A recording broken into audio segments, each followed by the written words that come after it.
So I'm just making this video to quickly go over the related race question that we were trying to get through yesterday and get to the full solution. This is just the stuff that we did in session yesterday. You have this guy, he's 2 meters tall. You have a billboard that's 3 meters high up, and the length of the height of the billboard is 5 meters. The guy is moving towards the billboard at 1 meter per second. You want to figure out how fast is his viewing angle changing. What is the rate of change of his viewing angle? And you know the rate of change of this x, because you know his speed here. What we did when we were solving this question is we solved the weaker form of the question. We pretended this guy was 3 meters tall, so that his viewing angle, it'd be a nice, simple right angle triangle like this. And that's how we solve. So let's just go through what we did yesterday. What we wanted to do is we wanted to find an equation relating theta and x, so that we can differentiate that and find the relation that gives us a connection between d theta and dx.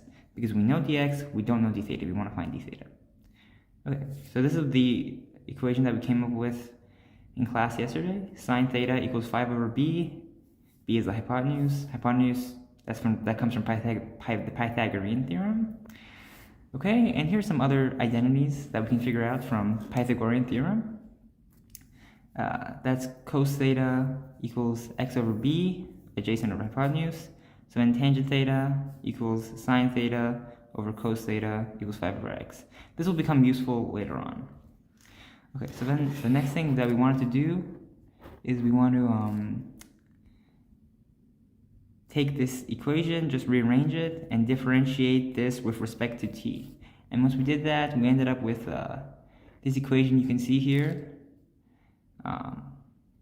in class, and this is sort of where we stopped. So you have this big equation that you get from doing product rule, and the important thing is when you do chain rule, when you derive, you have to do chain rule on x and theta, so that you get dx dt here and d theta dt here. Okay. The next thing you can do with this is you just have to rearrange and solve for d theta, right? So take this whole term, put it on the other side. It's equal to this thing. Okay, pretty straightforward so far. 1 over 2 times 2, that's x, and then you take the negative on the other side, negative x, times dx over dt times sine theta, and put this in the denominator, x squared plus 25 to the 1 over 2 times cos theta. Okay, what you can do from here is x squared plus 25 to the negative 1 over 2. You could put this in the denominator and flip the sign on the exponent. So you get x squared plus 25 to the 1 over 2 times x squared plus 25 to the 1 over 2. That's x squared plus 25.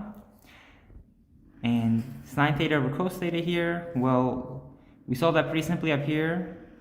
That's sine theta of 5 over b over cos theta, which is x over b, and that's 5 over x. So we're going to sub in 5 over x for this, and we're going to simplify this down. And we get this at the end. Okay? Pretty simple so far. The final step here, just cancel out the x's, and you're left with minus 5 dx over dt over x squared plus 25 equals d theta over dt. What you need to do from here is plug in x and dx dt. So x equals 10, dx over dt equals minus 1. And when you plug in these values, you're going to get d theta dt in terms of radians per second. That's the unit. Okay, great. So we solved the weaker form of the problem, but what happened to solving the actual full problem? Okay, so if you notice here, this equation, what is the 5 here? Well, 5 is nothing more than just this leg of the triangle, right? So if we call this b, and we call this x, let's call this leg of the triangle opposite to theta c, okay? So we can pretty simply generalize this formula to any right angle triangle, just like this. D theta over dt equals negative c times dx over dt over x squared plus 25. And this is the insight we need to fully solve the problem. So I'm just going to go to the next page here. 1 second. This is how we start solving the full problem, okay? So we have the guy, he's 2 meters tall. The billboard is 3 meters above the ground, and the height of the billboard is 5 meters. So 5 meters is our C again. And what we do here is, instead of pretending he has a camera on top of him, whoops, focus please. The point we start from is his eye line, so 2 meters, okay?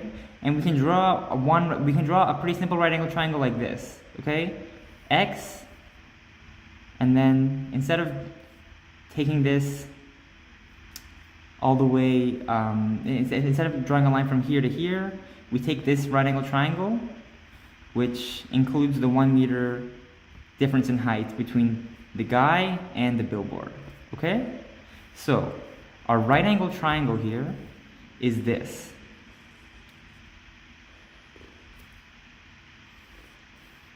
This has a length of 6 meters, this is X, this is B, and there's an angle here.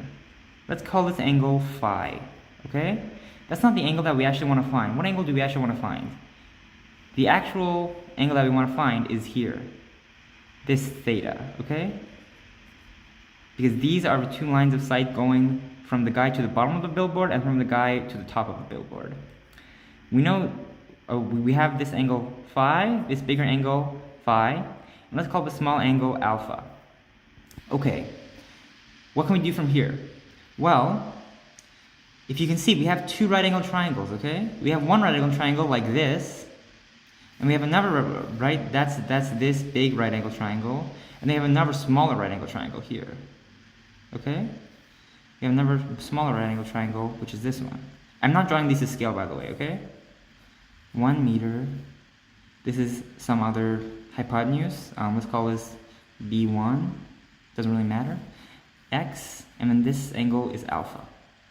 Okay, so you can see that theta equals phi minus alpha, meaning d theta over dt equals d phi over dt minus d alpha over dt. Okay, this is how you find d theta over dt. And guess what? From the work we did on the previous page, we know how to find the related rate, the sort of rate of change for an angle for any right angle triangle, right? So the equation we found on the previous page, it was this. I'm going to use a different so this is what we found on the previous page. Equals minus c times dx over dt divided by x squared plus c squared, okay? And because remember what it was specifically last time, it was minus 5 dx over dt over x squared plus 25, and we're just saying, okay, 25 is going to be this side length squared, and 5 is here, right? We just replace these numbers with variables, so we can generalize this formula, okay?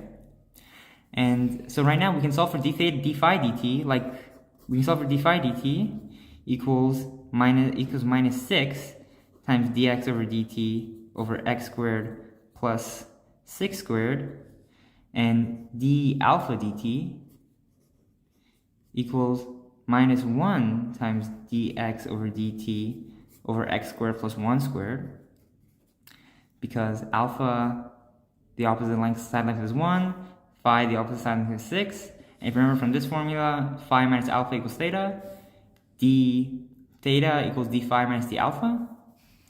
So this, subtracted by this, gives you d theta over dt. So I'm going to give you the general form for d theta over dt equals minus 6 dx over dt over x squared plus 6 squared minus 1 dx over dt over x squared plus 1 squared. And that's it, you're done. You found the actual d theta dt. That's how you do it. If you have any questions, feel free to email me if you need any clarifications. And that's sort of the final answer. You can plug and chug, and again, your units are going to be in radians per second, okay? Great. See you guys soon, and best of luck on your midterm.